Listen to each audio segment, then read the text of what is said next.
안녕하세요. 저는 30대 후반 주부입니다. 저는 사실 결혼까지는 생각하지도 않았는데 어쩔 수 없이 결혼을 하게 된 케이스예요. 수십 번씩 이혼하고 싶었죠. 그런데 이혼하지 못했습니다. 그 이유는 바로 제 아들 때문이에요. 저는 지인의 주선으로 지금의 남편과 만나게 되었습니다. 그렇게 몇 번 만남을 가졌어요.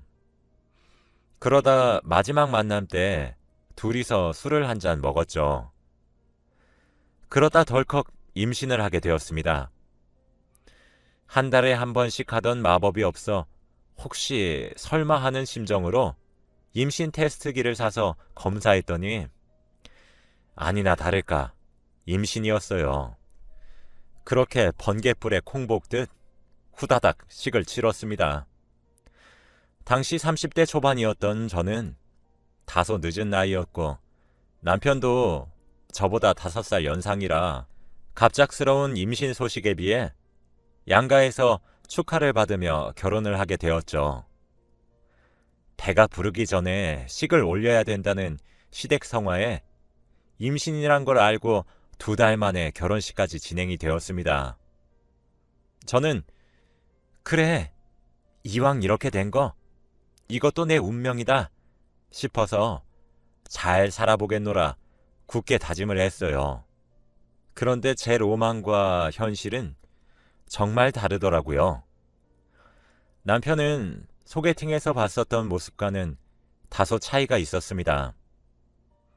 지금 가장 후회가 되는 것은 아이에게 더 좋은 태교를 해주지 못했던 거예요. 저희는 임신한 동시에 신혼이 시작되었습니다. 저흰 정말 미친 듯이 싸웠어요. 남편은 천성과 기질이 불같은 사람이었습니다. 매사에 욱하고 화를 참을 줄을 몰랐고 화가 나면 생각 없는 말로 가슴에 상처를 입혔죠. 처음엔 참았습니다. 이쯤 하면 그만두겠지. 내가 참으면 여기서 그만하겠지 싶었거든요. 근데 아니더라고요. 저에게 손을 올렸던 것은 아니었습니다. 다만 물건을 집어던지거나 밥상을 엎어버리거나 일반적인 행동에서 벗어났었죠. 아이를 낳고 저는 점점 더 예민해졌어요. 지지고 볶으면 어떻게든 살겠지 싶다가도 아이에게 이런 모습을 보여주는 것이 과연 정말 이로운 걸까? 라는 생각이 들더라고요. 그리고 저도 점점 한계에 이르렀습니다. 사람이 참는데도 한계가 있다는 말이 있잖아요. 점점 도가 지나치는 남편의 행동을 보고 있자니 저도 우라가 치밀어 올랐습니다. 시댁의 눈물바람으로 도망갔던 적도 수십 번은 돼요. 친정은 여기서 너무 멀었거든요. 그럴 때마다 시어머니는 제 손을 잡고 쓰다듬으시며 미안하다, 미안하다, 내가 미안하다. 내 얼굴을 봐서라도 참아주면 안 되겠니? 하시며 눈물을 흘리셨어요. 다행스레 시어머니는 참 좋으신 분이라 제 버팀목이셨죠. 남편은 그런 천사 같은 시어머니를 닮지 않고 독불 장군인 시아버지를 아주 빼다 박았더군요. 시댁의 눈물바람으로 가면 시아버지가 하는 행동들이 다 남편이 제게 하는 행동들이었어요. 아주 복사한 것 같았죠. 시어머니가 평소에는 다 받아주셨는데 그런 시어머니도 참아주지 못한 적이 있었습니다. 그날도 어김없이 물건을 부수는 남편을 피해 핏덩이 아이를 안고 시댁으로 도망왔었어요. 눈에서 눈물을 줄줄 흘리며 갔었죠. 버선발로 뛰어나오신 어머니께 안겨서 엉엉 울며 어머니, 저 더 이상 못 살겠어요. 저 이혼이 너무 하고 싶어요. 애가 대체 뭐를 보고 배우겠어요? 저 이제 한계예요. 이제는 더 참고 버틸 자신이 없어요. 하며 엉엉 울었습니다. 그때 어머니가 정말 안타까운 표정으로 그저 저를 꼭 안아주시더라고요. 그때 시아버지가 나와서 제게 호통을 치셨습니다. 예, 새아가, 너는 뭐만 했다 하면 여기 와서 난리를 못 피워 안달이냐? 시끄럽게. 에이, 썩 너희 집으로 돌아가. 어디 여자가 남편이 한 소리 했다고 시댁에 달려와서 일러 바쳐. 일러 바치길. 라며 혀를 쯧쯧 차시며 벌컥 화를 내셨어요. 애는 놀래서 울고 있지 저도 놀란 가슴 진정이 안 돼서 아주 개판이었어요. 그때 정말 천사 같으신 어머니는 표정이 변하셨고 시아버지를 휙 하며 째려보더니 말씀하셨습니다. 방으로 들어가요. 원래 시어머니는 묘조숙녀같이 얌전하셨던 분이시라 저는 그런 모습을 처음 봤어요. 원래 시아버지가 말씀하실 때 끼어들면 안 되거든요. 근데 말을 탁 자르시며 제 편을 드시더라고요. 시아버지는 뭐? 이놈의 여편네가? 라며 소리를 지르려고 하는데 시어머니가 먼저 빽 소리를 지르며 그만 못해요. 지금 며느리가 여기에 와서 왜 눈물바람인데? 이게 다 누구 탓이냐 말이에요. 민철이가 누굴 보고 배워서 누굴 쳐 닮아가지고 지 마누라한테 그 짓거리를 그대로 하냐 말이에요. 라고 하시며 쏘아붙이셨어요. 저는 그런 모습을 하신 어머니의 모습을 처음 봤고 물론 시아버지도 마찬가지셨겠죠. 집안엔 정적이 잠시 흘렀고 정신을 차리신 시아버지는 저거 라며 뒷목을 잡으려고 하셨습니다. 시어머니는 시아버지를 그대로 외면한 채 방에 들어가셔서 제게 걸쳐줄 외투와 본인의 외투를 들고 나왔어요. 그리고 제 손을 잡고 시댁을 나섰죠. 뒤에서 시아버지가 이놈의 여편네들이 돌았나? 어디가? 라고 소리를 지르셨지만 시어머니는 들은 채도 하지 않으시고 밖으로 나섰습니다. 저도 그저 어머니가 이끄는 대로 따라갔어요. 어머니는 근처에 있는 카페로 저를 데려가셨죠. 어머니는 제게 많이 놀랬지? 내가 미안하구나 라고 말씀하셨어요. 전 아니요. 어머님이 뭐가 미안하세요. 전 괜찮아요. 라고 했죠. 어머니는 제게 내가 아들을 잘못 키웠다. 민철이가 잘못 컸어. 내 탓이야.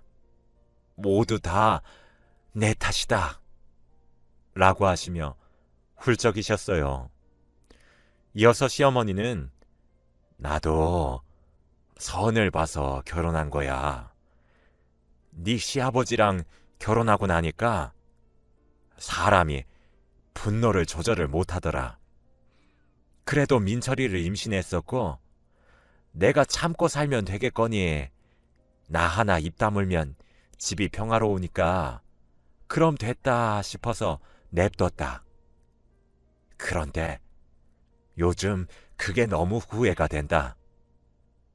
새아가 널 보고 있으면 내가 그때 바로 잡았으면 민철이 이 자식이 너에게 지 아버지처럼 안 굴었을까 이런 생각이 한번 들기 시작하니까 멈춰지지가 않는구나 라고 하셨어요. 시어머니와 저는 그날 부둥켜 안고 눈물을 쏟아내며 서운함과 서러움을 쏟아내었고 서로를 위로했습니다. 솔직히 시어머니의 고백에 빈말이라도 괜찮단 말은 안 나왔어요. 그러고 다음날 어머니는 저를 집에 바래다 주시며 신신당부를 했습니다. 세아가, 만약 너무 괴로워서 이혼하고 싶다면 내가 도와줄 테니까 너무 걱정하지 말거라. 그리고 이번처럼 또 너무 힘들고 감당이 안 된다면 또 나를 찾아와도 좋아. 명심하렴. 알겠지? 라고 하셨죠. 전 네, 어머님, 꼭 명심하고 있을게요. 라고 말을 한 뒤 집으로 들어갔습니다. 어머니께 용기를 얻은 것 같아서 힘이 또 나더라고요. 그리고 아들에게 하나 있는 아빠 자리를 빼앗는 것이 겁도 났던 것도 사실이었죠. 그런데 시어머니는 그렇게 저를 바래다 주시고 집으로 돌아가셔서 시아버지께 이혼을 요구하셨습니다. 저도 남편도 그리고 당사자인 시아버지도 깜짝 놀라셨어요. 어머니는 시아버지께 합의해주지 않으면 이혼 소송까지 불사하겠다고 말하셨죠. 시어머니는 시아버지께 당신은 내가 화를 못 내는 사람으로 보여? 내가 화내는 법을 모를 거라고 생각해? 나도 사람이야. 내가 요즘 며느리를 쳐다볼 낯이 없어. 당신이 민철이 성질머리 다 배려놓고 왜 죄스러워하는 건 내가 해야 해? 나도 민철이 결혼도 시켰겠다. 이제 자유롭게 살 거야. 이혼해. 라고 소리치셨다고 해요. 시아버지는 완고하게 이혼만은 안 된다고 반대했지만 시어머니는 이혼 소송을 거셔서 승소하셨죠. 항상 준비해 오셨던 모양이었습니다. 시아버지가 분노를 못 이겨 부순 전자제품 목록과 수리비, 그리고 언제인지도 모를 녹음된 폭언들 등등 시어머니는 그 길로 집을 나오셨어요. 제게만 주소를 알려주시며 세아가, 민철이가 또 못 살게 굴었는데 오갈 곳이 없으면 언제든지 여기로 찾아오렴. 오밤중에 날 찾아와도 괜찮으니까 걱정하지 말고. 알았지? 라고 하셨어요. 저는 네, 감사합니다, 어머님. 이라고 했죠. 시아버지는 그 이후로 폐인이 되셨어요. 매일을 술에 빠져 살았고 어머니가 돌아오기만을 바라시더군요. 참 기도 안 찼습니다. 바랄 걸 바라야죠. 그렇게 괴롭힐 때는 언제고. 한숨이 절로 나왔어요. 그리고 시어머니의 이혼을 한 시점부터 저도 바뀌기로 마음을 먹었습니다. 사실 저는 한부모 가정으로 아이를 양육할 자신이 전혀 없었습니다. 제가 경제적 활동을 계속하고 있었던 것도 아니고 결혼과 동시에 전업주부를 하고 있었으니까요. 그렇다고 해서 계속 이렇게 살 수는 없었죠. 무엇보다 아이의 정서적 안정이 위협을 받고 있으니까요. 그래서 저는 눈에는 눈, 이에는 이로 대했습니다. 시아버지를 보고 깨달았죠. 시아버지는 분노라는 감정을 조절하지 못해서 막 나가셨던 게 아니었습니다. 그냥 시어머니께 한번 쏟아냈는데 어머니가 받아주셔가지고 계속 쏟아낸 거죠. 정말 분노 조절 장애를 가지고 계셨다면 죽어서 장례식장에 누워있거나 정신병원에 갇혔거나 감옥에 가셨겠죠. 기이하게도 정말 진상을 부리고 성질을 있는 대로 내다가도 실제로 정말 덩치가 큰 사람들 앞에선 꼬리를 내리시더라고요. 그걸 보고 있자니 어이가 정말 없었지만 제 남편도 독인 객인이겠다 싶었어요. 그래서 남편이 날뛰면 전 훨훨 날아다니기 시작했습니다. 하루는 남편이 제가 차린 저녁 밥상을 보고 숟가락을 팍 하고 내려놓더라고요. 제가 뭐야? 라고 톡 쏘아붙이자 남편은 뭐? 뭐야라고 했냐? 야, 너는 집에 맨날 첫날 눌러붙어서 띵가띵가 놀면서 일하는 남편 밥상이 이게 뭐니? 이게 어? 라는 거예요. 평소였다면 나오는 한숨도 삼키고 고기라도 꺼내 구워줬을 겁니다. 하지만 저는 먹기 싫으면 그냥 먹지 마 라고 말한 뒤 밥상을 치우려고 했어요. 그러자 남편은 눈이 뒤집혀서는 밥상을 엎더라고요. 와, 진짜 그래, 누가 이기나 보자 싶었습니다. 그래서 저는 공구함에서 망치를 하나 꺼내왔어요. 그러고 식탁을 내려쳤습니다. 식탁 위에 있던 유리들이 조각조각 금이 가더니 여기저기 튀기 시작했죠. 남편은 저를 멍하니 바라보더군요. 그래서 제가 말했죠. 앞으로 네가 뭘 하나 깨부시면 나도 깨부실 거야. 네가 만약에 나한테 손을 대면 난 칼로 찌를 준비할 거야. 네가 뭘 해도 내가 2배, 3배로 갚으려고 노력할 거야. 그러니까 어디 한번 부숴봐. 라고 크게 소리치고 안방으로 들어갔습니다. 그때까지도 남편은 아무런 대꾸도 못하고 멍하니 바닥에 흩어진 유리 조각들만 바라보더라고요. 큰 방에 아이와 같이 잠을 자고 일어나서 다음날 방을 나섰더니 유리 조각들도 다 치워져 있었습니다. 그 이후로는 또 한동안은 남편의 분노가 잠잠하더라고요. 그렇게 또 시간이 어느 정도 지나가 또 슬금슬금 싹수가 올라왔습니다. 그날은 회사에서 무슨 좋지 않은 일이 있었는지 부글부글 끓는 게 눈에 보이더라고요.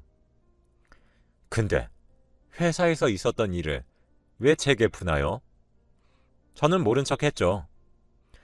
그랬더니 남편은 제게 트집을 잡기 시작하더니 바닥에 침을 퇴 뱉는 거예요. 순간 저도 눈이 돌아갔죠. 바로 일어나서 눈에 보이는 족족 다 던졌습니다. 그러면서 바닥에 침 뱉은 거 네가 치워 당장! 이라고 하며 소리를 질렀어요. 남편은 아니, 너 미쳤어? 라고 소리쳤죠. 저는 야, 네가 밖에서 받은 스트레스 왜 엄한 데다 풀고 난리야? 미쳤어? 내가 네 호구야? 내가 네 인형이냐고. 사람이 왜 적당히를 몰라?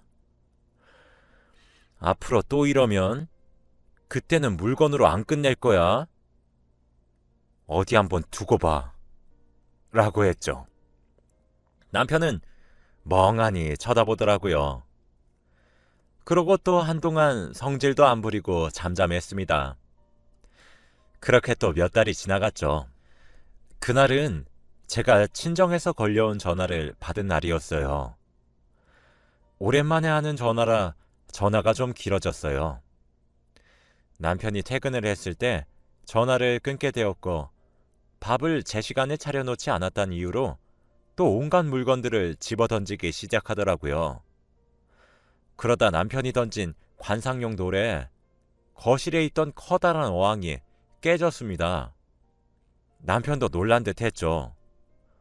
저도 머리끝까지 화가 났고 그래, 또 누가 이기나 어디 한번 해보자 싶더라고요. 저는 이번에는 창고에 가서 남편의 골프채를 꺼내와서 그걸 이용해서 벽걸이 TV를 박살내기 시작했습니다. 남편은 당신 미쳤어? 하더니 달려들어 저를 뜯어말리기 시작했어요. 저는 어디서 그런 힘이 나온 건지 남편의 말리는 손길들을 뿌리치고 악을 쓰며 기어코 TV를 박살냈어요. 저는 심호흡을 크게 한 후 남편을 보며 그래, 나 미쳤다. 왜? 내가 전에 말하지 않았어? 당신이 뭐 하나 부시면 나도 똑같이 해주겠다고 했어 안 했어? 왜? 맨날 첫날 박살만 내다가 박살내는 꼬라지 보고 있으니 놀랐니? 라고 비꼬았죠. 남편은 또 저를 멍하니 쳐다만 봤고 저는 앞으로 네 밥은 네 알아서 차려서 혼자 처먹어 라고 소리치고 방으로 들어갔습니다. 그날도 자고 일어나니 거실이 치워져 있더라고요. 남편이 치웠나 보더군요. 이렇게 들리면 이상해 보일 수 있을 것 같긴 한데 속이 시원했어요. 물건이 부서지는 거 보고 있으니까 스트레스 풀리는 기분? 물론 그 물건들이 몇백만 원이라 손이 벌벌 떨렸죠. 근데 저는 그 가격에 남편의 나쁜 버릇을 고칠 수 있다면 싸게 먹히는 거라 생각하기로 했습니다. 그 이후로 저는 남편에게 밥을 차려주지 않았어요. 일주일 정도 흘렀을까 남편이 케이크와 와인을 사들고 집으로 오더라고요. 여보, 우리 오랜만에 분위기 좀 내볼래? 라면서 말이죠. 나 안 그래도 할 말도 있고 라고 말을 얼버무리는 걸 보다가 그래 라며 아이를 방에 눕혀서 재우고 나왔습니다. 제가 방으로 나오니 이미 남편이 다 세팅을 해놨더라고요. 저는 자리에 앉았죠. 할 말이 뭔데? 라고 물었어요. 남편은 아니, 이제 우리 화해를 하는 건 어떤가 싶어서 라더군요. 아니, 솔직히 저는 남편이 진심으로 미안하다 사과 한마디를 들어보는 게 소원이었는데 또 화해 어쩌고 저쩌고 하며 넘어가려는 수작이 눈에 빤히 보였습니다. 그래서 저는 우리가 뭘? 언제 싸웠던가? 당신은 항상 그렇게 문제를 해결해왔고 나도 이제 대화로는 안 통할 것 같아서 당신이 하는 똑같은 대화 방식을 선택한 건데 이게 왜 우리가 화해를 해야 하는 문제야? 라고 했더니 남편이 알았어. 이제 물건 같은 거 집어던지지 않을게. 라더군요. 저는 갑자기? 왜 갑자기 그렇게 말을 하는 거야? 라고 했더니 남편이 그러더라고요. 이제 진짜 좀 지쳐. 집에서 당신이랑 그렇게 싸우고 싶지가 않아. 라길래 제가 내가 그 말을 결혼하고 당신한테 수십 번이나 말했을 땐 귓등으로 들은 척도 안 하더니 시부모님도 이혼도 하시고 나도 막 나가니까 이제 와서 이래? 라고 했더니 남편은 꿀먹은 벙어리처럼 아무런 말도 못하더라고요. 그리고 저는 쐐기를 박았어요. 당신 잘 들어. 당신 지금 시아버님 살고 계신 거 보고 있으면 무슨 생각이 들어? 저번에 어머니가 그러시더라.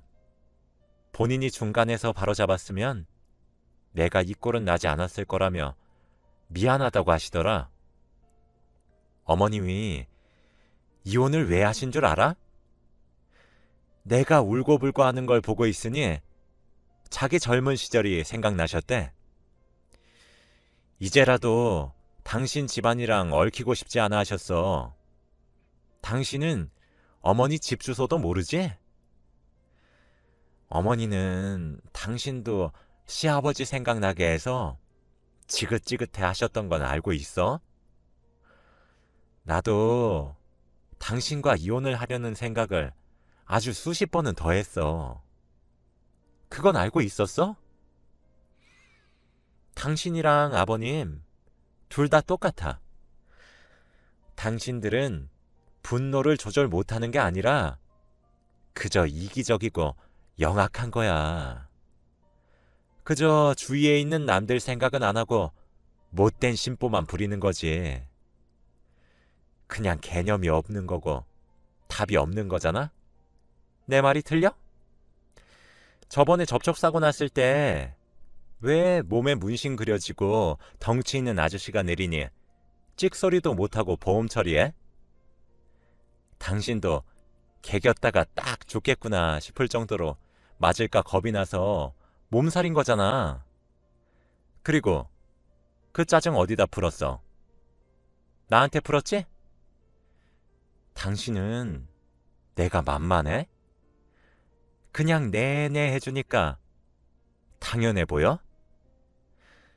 덩치 좋은 남자 앞에선 쫄고 그게 분해서 왜 나한테 성질 내는데? 나도 시어머니처럼 이혼하려다 우리 아들 봐서 꾹꾹 눌러 참고 있는 거야. 내가 언제까지라도 당신 성질 받아만 줄 것 같아? 라고 다다다다다 쏘아붙였어요. 저는 이어서 당신도 시아버지처럼 되고 싶지 않으면 성질머리 좋은 말로 할 때 고쳐. 누군 욕을 못해서 안 하는 줄 알아? 누구는 성질 없어서 안 부리는 줄 아냐고. 내가 그런 당신 보고 넘겼던 이유는 오로지 아들내미 딱 하나뿐이었어. 근데 어머님이 이혼하시고 자유를 만끽하며 사시는 거 보고 있자니 이혼도 불사할 수 있을 것 같긴 해. 당신 생각은 어때? 라고 했더니 남편이 싹싹 빌더라고요. 사실 저도 좀 세게 말한 거였는데 아무래도 시아버지가 진짜 폐인처럼 찌들어 사는 광경을 직접 본 게 한몫 톡톡히 했나 보더군요. 남편은 알겠어 여보. 이제 2번 다시 그러지 않을게. 이혼 얘기는 꺼내지 말아줘. 내가 당신이랑 아들 없이 무슨 낙으로 살라는 거야. 응? 내가 고칠 테니까 한 번만 내게 기회를 줘. 라며 빌었습니다. 그 이후로는 지금 제 남편은 물건을 집어던지는 버릇을 싹 뜯어 고쳤어요. 사실 요즘에도 욱하는 성질머리는 다 못 고쳐서 한 번씩 욱하다가도 제가 노려보면 바로 정신을 차리고 모른 채 하려고 합니다. 저는 시어머니께 이 얘기를 따로 해드렸어요. 그랬더니 깔깔 웃으시면서 장하다 내 며느리 하셨죠. 지금 제 남편은 옛날과는 180도 달라졌고 이젠 저도 더는 눈물을 흘리지 않습니다. 그리고 저희 시어머니께서도 시아버지가 눈에 밟히셨던 건지 다시 돌아오셨어요. 서류상으론 이혼이라 되어 있지만 한 집에 같이 살고 계십니다. 지금 시아버지께서는 한 번 시어머니를 잃어봐서 그런지 또 그렇게 집을 나가버리실까 싶어 전전긍긍 하세요. 그리고 기가 팍 죽으셨습니다. 요즘엔 한 번씩 저희 아들을 남편과 시아버지께 맡기고 시어머니와 저 단 둘이서 쇼핑도 가고 그래요. 며칠 전엔 어머니와 카페에 가서 커피를 한잔 하는데 어머니가 제게 역시 남자는 여자 하기 나름인 것 같아 라고 하셨거든요. 그 말이 왜 그리 우습던지. 그랬더니 제 결혼 생활 3년이 주마등처럼 스쳐 지나가 이렇게 사연을 적어 보내봅니다. 제 이야기를 들어주셔서 너무 감사드려요. 다들 가정에 평안이 가득하시고 행복하시길 바라며 이만 글을